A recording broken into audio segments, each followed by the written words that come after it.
Our legal maxim for today is pactum commissorium.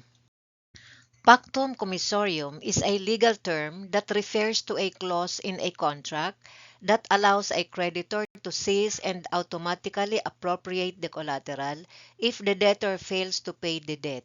This clause is also known as confession of judgment.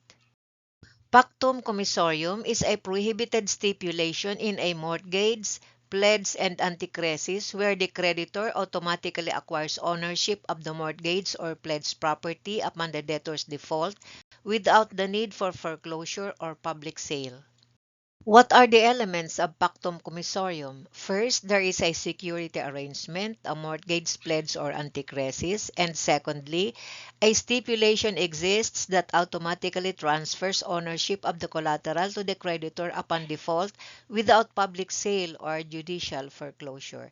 If such a provision is found in a contract, it is void, but the rest of the agreement may still be valid if it can stand independently without the illegal clause.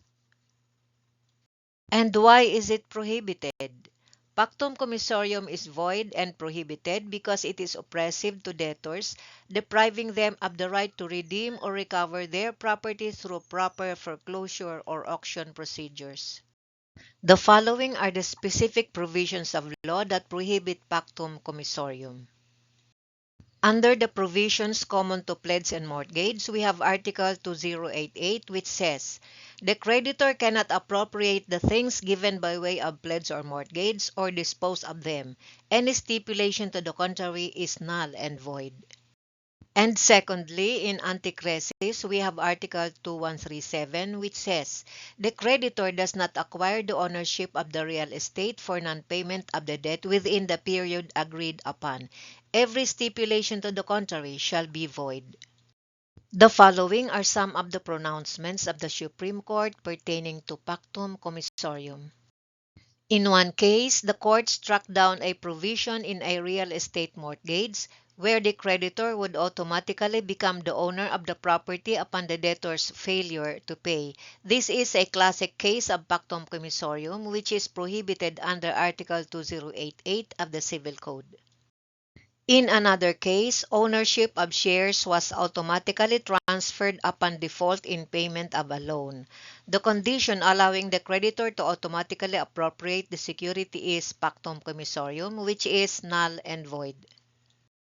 And yet, in another case, transfer of land title was demanded immediately upon debtor's default.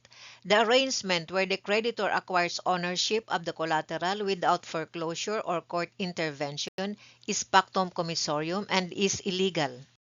And finally, even if the creditor just intended to appropriate the property upon non-payment, this intention is enough to fall under pactum commissorium and such stipulations are null and void.